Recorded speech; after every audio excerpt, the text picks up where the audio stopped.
I just finished A Memory of Light, the final book in the Wheel of Time series. And this video, for most of you who have been watching along, is not going to be a cerebral breakdown. It's not going to be trying to encompass all my thoughts of the Wheel of Time. It's simply going to be appreciation for that final book and my final thoughts on finishing it. So let's get into it. So one of the first scenes is we get the Empress meeting the Aemilian Seat. And this is really the two figureheads of power, especially female power, across the entirety of the series, the Aemilian Seat and the Empress. And this meeting is titanic. And the reason it's titanic is it's two different ideologies. One is an ideology of leashing, and one is an ideology of freedom in different sense. And what Egwene does is Egwene challenges the Empress to leash herself. Her idea is that, you know, your propaganda, the Seanchan propaganda, is that Maraf Daman want to be leashed. They know that they're dangerous. They want to surrender their power to someone who can control them and do it better. So they kind of come to an agreement that after the last battle, if they win, that there will be a choice. Now, surely everyone will choose not to be leashed, but propaganda and persuasion is so powerful. If it's a fair choice without a ton of persuasion either way, obviously the Aes Sedai are really going to come out better from this deal. However, the Seanchan have proven so effective at controlling the narrative. So, you know, as always, I would read more of that story. Once the last battle is over, once this final book is over, I thought that would be interesting. But I'd be interested in the entire world once this final battle was over anyway. But that's where I started off. Very interesting first meeting between those two. And then we move more into the final battle and we get the desolation of the great captains. Now it becomes apparent that Graendal is entering the dreams of these people and putting compulsion upon them. Her most powerful tactic that she uses often. And this was a very sobering period of the book. The reason it was so sobering is because there wasn't really any great salvation. Originally I thought like, okay, they're going to figure it out, remove the compulsion, and the great captains are going to come together and they're going to succeed.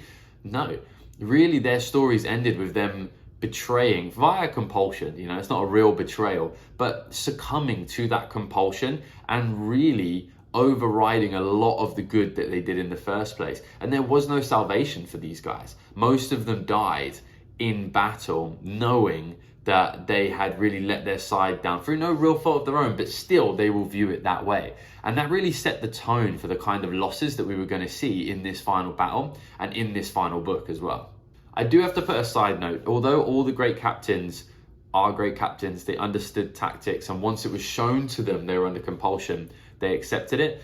Ituralde kind of figured it out for himself, and he stopped giving the orders that were going to cause problems for his part of the war, and he essentially tried to sacrifice himself as well. Elyas came and helped out with that. So I do have to give props to Ituralde. Like, he seemed to notice and fight it the best of all the great captains, in my opinion. But what this does do is it opens the door, center stage for Mat to come and take control of this battle. And the first thing he does is awesome. He basically looks at the battlefield and he says, General Brian is a dark friend. And that just shows the level of mastery he has over a battlefield based on the memories that he has from thousands of years of successful and unsuccessful, you would imagine, generals. So he has all of those lessons and he can look at that battlefield and tell that. It's just such a incredible skill set delivered in such a matte way. And then from there, the battles really start to get very bleak. And there's two superpowers that the dark side have, the shadow utilizes, and they're called Graendal and Demandred. And I'm going to talk about those two to begin with. So let's start with Demandred. Demandred, he is in Shara. He has obviously had one hell of a ride strapping these Sharans to him, convincing them that they are on the right side, even though it's the side of the Trollocs, or putting them under compulsion, or whatever he has done. And that is a hell of a journey that we don't even really get any information about. And that's part of the reason I love the Wheel of Time, is not everything needs a deep explanation. Not everything has to be perfectly packaged and perfectly explained. There are so many things that are just a mystery, which is, I believe, why this universe has been so successful long term, because it's not just a one read through. It's not even just a 10 times read through, I would imagine, because there's still so many myths, so many legends, so many half-mentioned things that happened that you are able to speculate on to entertain yourself and grow this universe in your own head. But anyway, Demandred. Demandred is everything that I thought a Forsaken was going to be. He is imposing physically, he is skilled physically, he is skilled with the power, he has absolute mastery of the people around him, and a deep, deep knowledge of magic, the world around him, and a hatred for Lews Therin. He's kind of like the cliche bad guy, and we didn't really have someone like that yet, so I've really enjoyed that. And he comes prepared. He comes with a 72 person link at some point, which is, I'm told, is the maximum. We also see him with a super powerful Sangreal. He has his Sharan army, Sharan channelers, and he's a master on the battlefield. So he comes prepared to be the final boss for those on that battlefield. And he completely dominates. He is so efficient and so effective that the game plan of a lot of people is just to stay out of his way or to try and distract him. They know he can't be defeated. And anyone who doesn't have plot armor or some special magical abilities above and beyond the regular knows to avoid him as well. And he's in danger of completely turning the battlefield himself. And we get several people try to stick it on him. And first up is Gawain with the 3 rings. First thing I have to say is Gawain as a whole character is a character that I pity. And it's not often that I feel pity for a character, but it's just, he is so unsure of himself. He can never seem to make a decision, stick to that decision, stick to his principles. He's constantly second guessing what he should be doing, who he is, where his confidences lie, and he's always changing his plan. He seems to have these morals and these ideas, and then he goes against them, but he tries to convince himself that that's the moral thing then to do. And it's just difficult because I think we've all been there. We've all been like very uncertain of ourselves. Well, I have anyway, quite uncertain of yourself. You don't know exactly where your principles lie, or you're lacking some confidence or self-esteem. And what that does is it means you just keep on changing the decisions you make. And at that point, you just feel completely lost as a person because you're like, I don't know exactly what I should be doing or where I should be going. I can't find some concrete, not necessarily morals, but I can't find some concrete beliefs or belief in myself and the confidence to make a decision and stick with it. And that's just what I see when I see Gawain. He just seems like somebody who is a lost soul. He never quite became comfortable with himself. So he goes to battle Demandred, and honestly, he gets wrecked. He gets absolutely wrecked by Demandred. It is not even close, and Demandred kills him. And that's a very emotional scene. He's like one of the first real big deaths that we get, especially in this last battle as well. So R.I.P. Gawain. I don't think he'll be missed that much by myself, but he did do one thing. What he did was he kind of created revenge mode Egwene and revenge mode Galad, and both of those were incredible. Before we get on to Galad's then attempt to kill Demandred, we also need to talk about how he absolutely, Demandred this is, absolutely alpha dogged Thom, Mazrim Taim, the entire time. Every interaction, Taim was trying to get a leverage hold or a one-up on him, and Demandred just had him absolutely sewn up. He had him on toast, as we would say in England. So, yeah, absolutely. I really enjoyed that. Mazrim Taim was such a powerful character, especially in the Black Tower where he dominates the people around him. And to see him go and get absolutely alpha dogged by Demandred was quite satisfactory. And I'm sure that Demandred used all types of slippery, grimy, backstabbing, evil, and malicious cunningness when he was in Shara. But his simplistic approach to being a bad person in this final battle is kind of refreshing, because the Forsaken, they don't really do it that way. Like, they use their brains, they're cunning, they're intelligent, which I appreciate throughout the whole book. But to have Demandred come and just be this ultimate basic bad guy was awesome. So next up we have Galad. So Galad attempts to destroy Demandred, and Galad is everything that Gawain is not. And Galad, is a character that I really not only enjoy, but I envy a little bit. So I pity Gawain and I envy Galad. And the reason I envy Galad is because he is, like I said, the opposite of Gawain. So he is so certain in his principles and so certain of right and wrong. And being certain of right and wrong isn't the whole battle. What the whole battle is just deciding to always do what is right. And the reason I envy him a little bit is because his level of self-esteem and self-confidence and love of himself must be so sky high, because he always decides what is right and does it. He's like a best friend to himself. He knows what is right. He knows what is right for the world. He knows what is right for him and the people around him, and he just does it. And that's why I envy Galad. The world must be so simple for him because he just sees what is right and does it. And then he goes and battles Demandred. This is a fantastic battle. He manages to inflict some deep wounds on Demandred, and that really makes a big difference to how we view Demandred as a reader. He's no longer this all-powerful, can't be touched person, because we've seen Galad go out there and really stick it on him. And I just say bravo to Galad, what an attempt. But then, of course, then we get our real alpha dog, Lan. Lan heads in there covered by Thom and the Two Rivers folk with their arrows, which are awesome, by the way. I love how accurate they are with those things. And then Lan comes in, he has some killer lines, and then destroys Demandred. And we've always kind of known that Lan is a badass. Like, we met Lan when he was a grizzled veteran in book 1, whereas every other character almost that we knew and we were going to follow, we knew there was a lot of developments come from them. So when we meet Lan, he really is at the top of his game already, and he's at the top of his game for the entire duration of the Wheel of Time. But this is obviously a crowning moment for him. Like, this is where we see his level of proficiency. We saw a sneak peek of it earlier where he battles 2 Fades and kills them without even taking a scratch or breaking a sweat. But this really was the piece de résistance. It was fantastic. Goosebumps the entire time. I can't remember exactly what he says. He says something along the lines of, I didn't come here to win.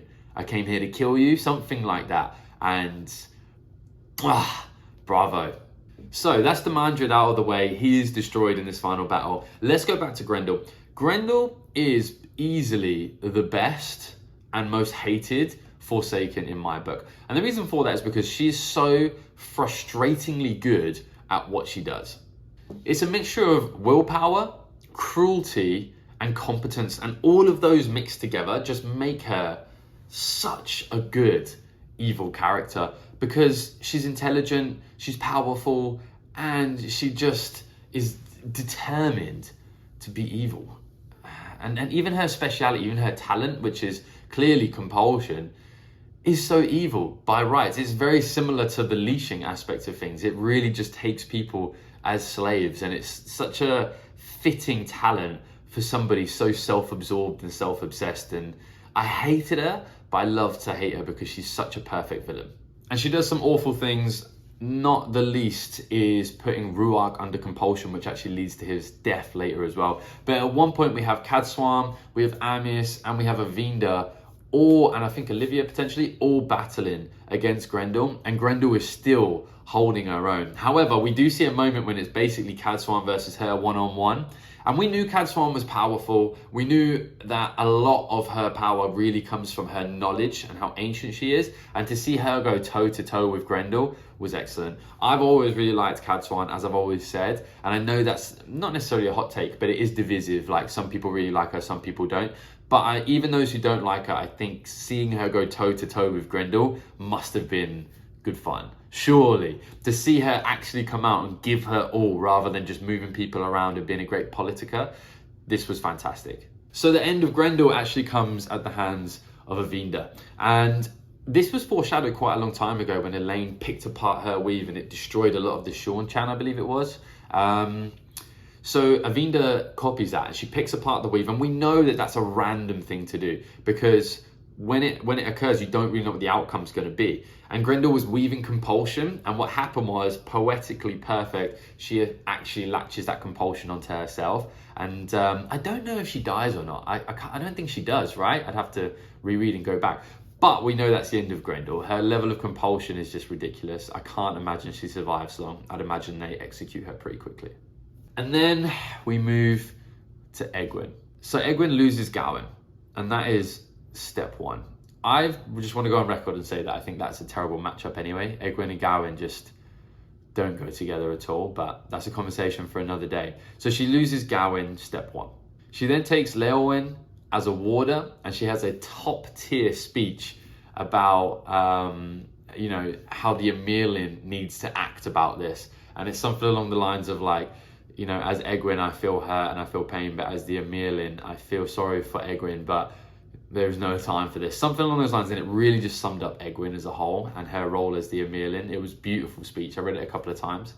And then what Egwene does is unbelievable. She essentially rediscovers the Flame of Tar Valon, the opposite of Balefire, and she destroys Mazrim Taim. She destroys or encases that Sangreal and every single Sharan channeler. And time again, I come out and I say I dislike Egwene. And it's true. On a human level, I don't like her very much.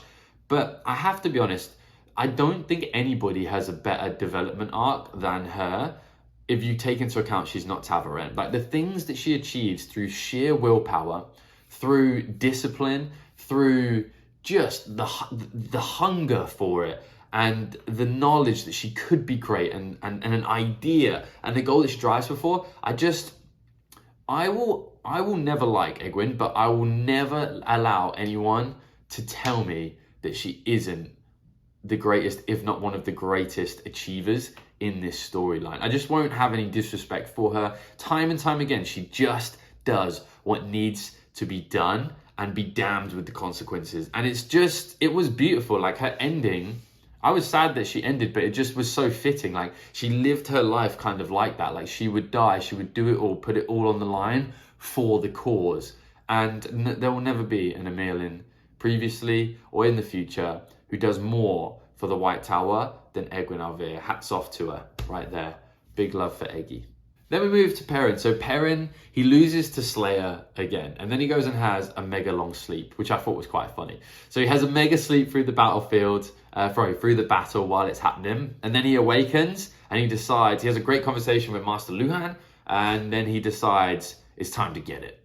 And that final scene, that final hunt for Slayer is a really well done like chase down. The way the perspective shifts, and it's him as the wolf and him as the man coming in and out of Teleramriod, and just the mastery of the hunt and the final catch and the kill was really beautiful. I so enjoyed that end to Slayer, and how him and Perrin have been circling each other for long periods of this story as a whole. It was really, really well done. I absolutely loved it. And then after that, it's only a weave. Perrin, it's only a weave. That he is such a goat for that line. And really, when he says that, that inspires Egwene, because Egwene is thinking about it in the final battle. So not only did he utilize that to throw off compulsion this time round from Lanfear, which we've never seen done before, he and then believe he kills Lanfear as well. So he throws off compulsion, never been done before, and he negates Balefire in a couple of books previously, which never seen before. He also inspires Egwene when it comes to creating the Flame of Tar Valon and rediscovering that, which is so cool.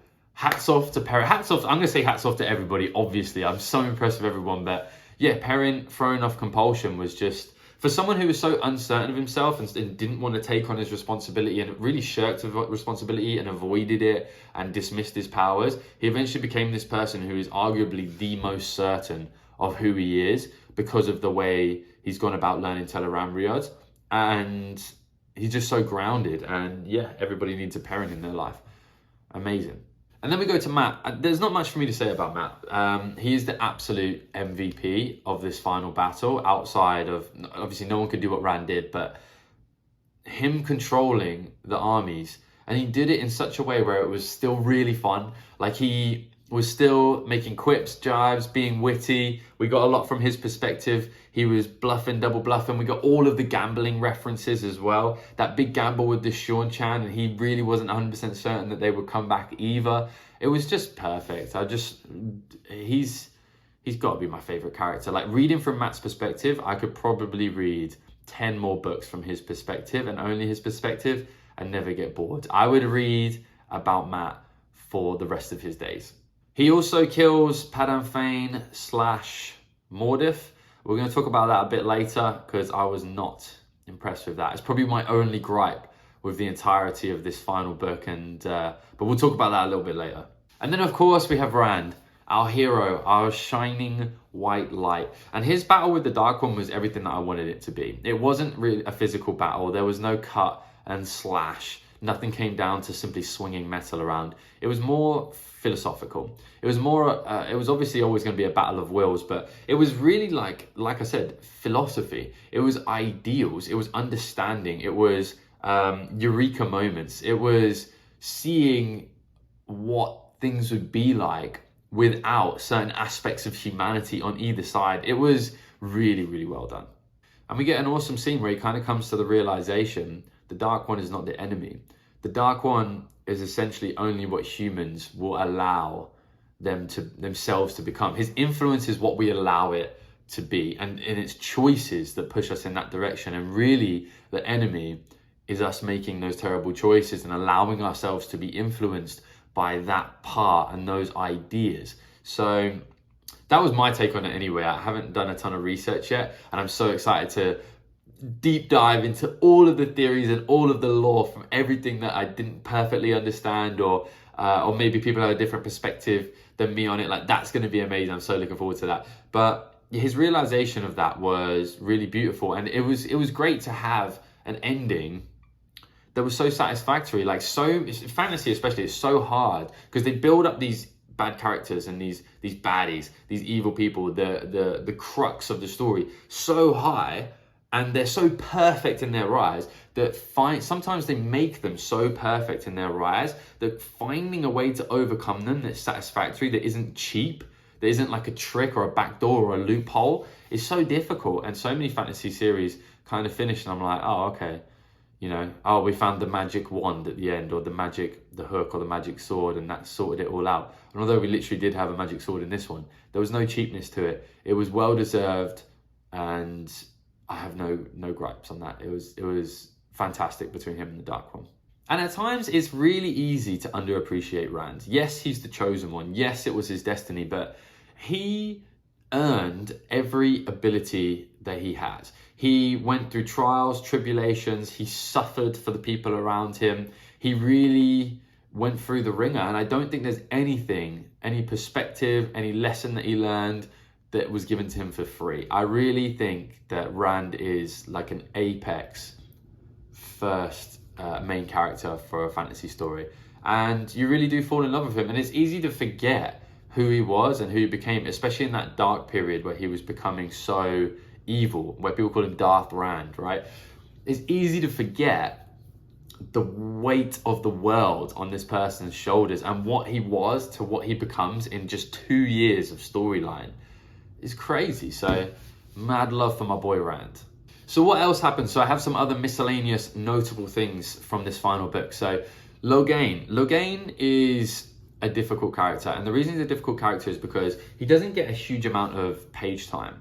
And what that means is that I think that his story is also underappreciated. I think that Logain really has one of the toughest storylines. He goes from potentially thinking he's going to be the dragon to being gentled to essentially kind of being like brain-addled and a slave, and then he gets put into the Black Tower. They spend so long trying to turn him even though he's doing good, and at every turn I feel like Logain did what he thought was the right thing for humanity, and he was constantly punished for that. And we see in the final battle, we see him almost succumb to that punishment and become something bad. It's like when a dog is beaten and it ends up becoming a dog that bites out of fear. And you see that with his mad scramble to try and get a hold of Demandred's like the Sangreal, the superpower Sangreal. He has this mad dash, and then Andrew comes over and is like, no, we don't have time, they're slaughtering children. And you see that was like a real a crossroads moment, a tipping moment, and Logain chose the right way.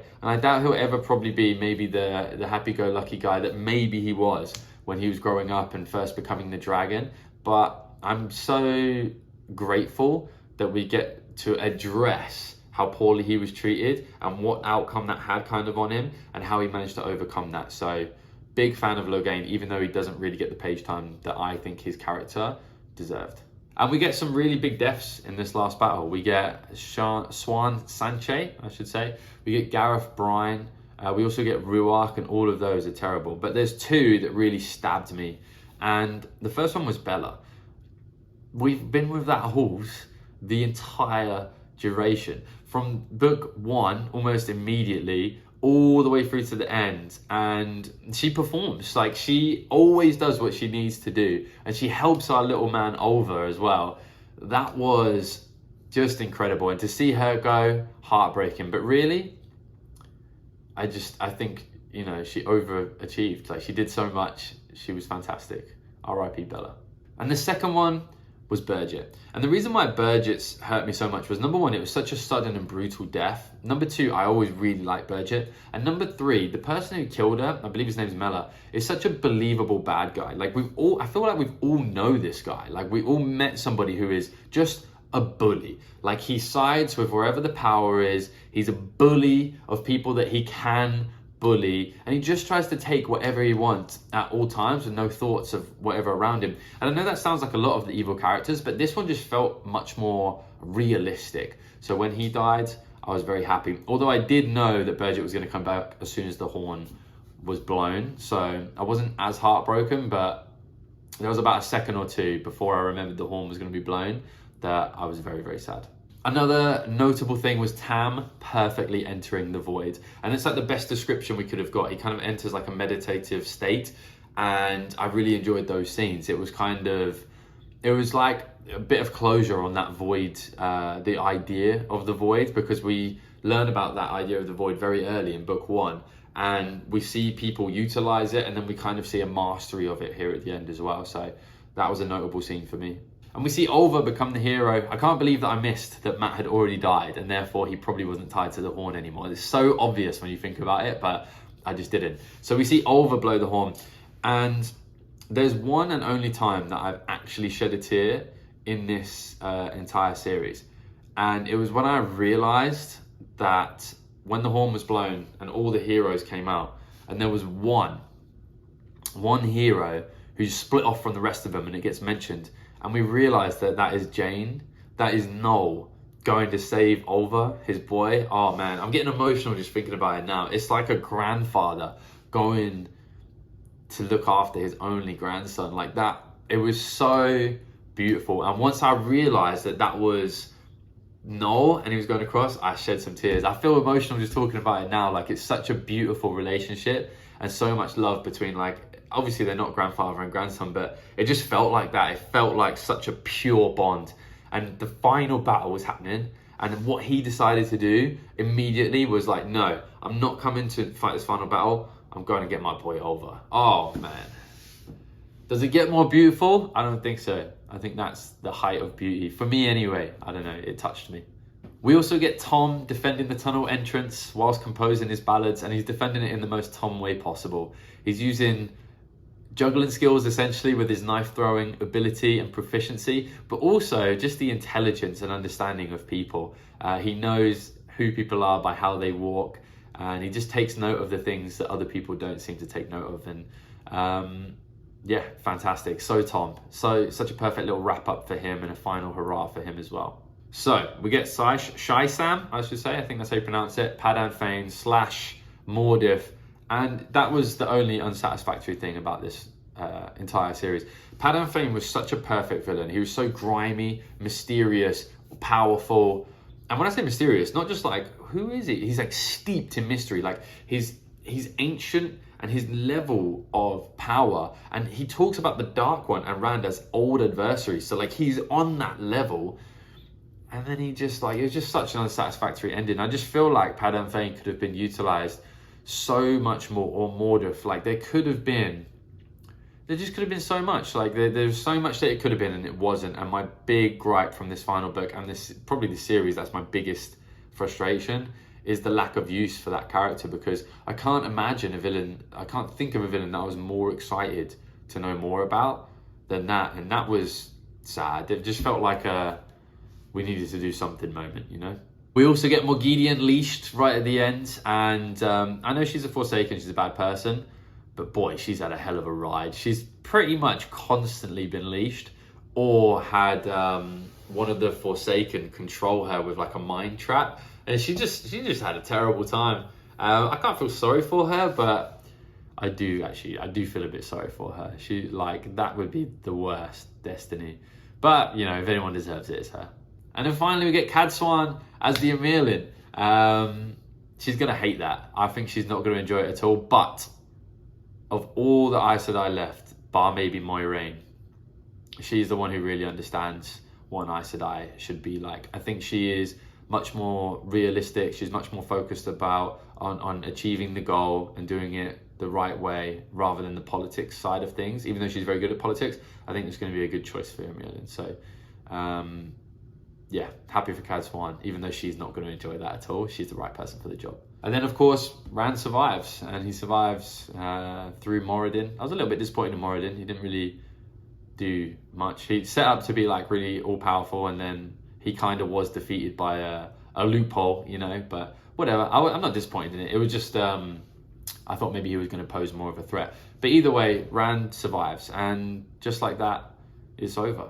And initially, when I finished the book, I had a big rush of euphoria. And I think the euphoria comes from a few things. Number one, it's such a good story. Like, the story was ended so well. And I know I've mentioned a couple of things that I was like a little bit disappointed with, but as a whole, near perfection. Like, it was wrapped up so well for such a momentous story. And I mentioned this a little bit earlier. Sometimes when you build up such a perfect story, it's so hard to tie it off and finish it. Like, so I've been disappointed with a lot of fantasy endings because it's just a hard thing to do. Like, there's so many elements to tie up. The lore is so deep, and it's just a difficult thing to do. So the way that Robert Jordan built the world and prepped the ending, and the way that Sanderson completed the ending, it was so satisfactory that I think that's where a lot of the euphoria came from. It's such a great story. I think also the euphoria came from the fact that it was a challenge to read.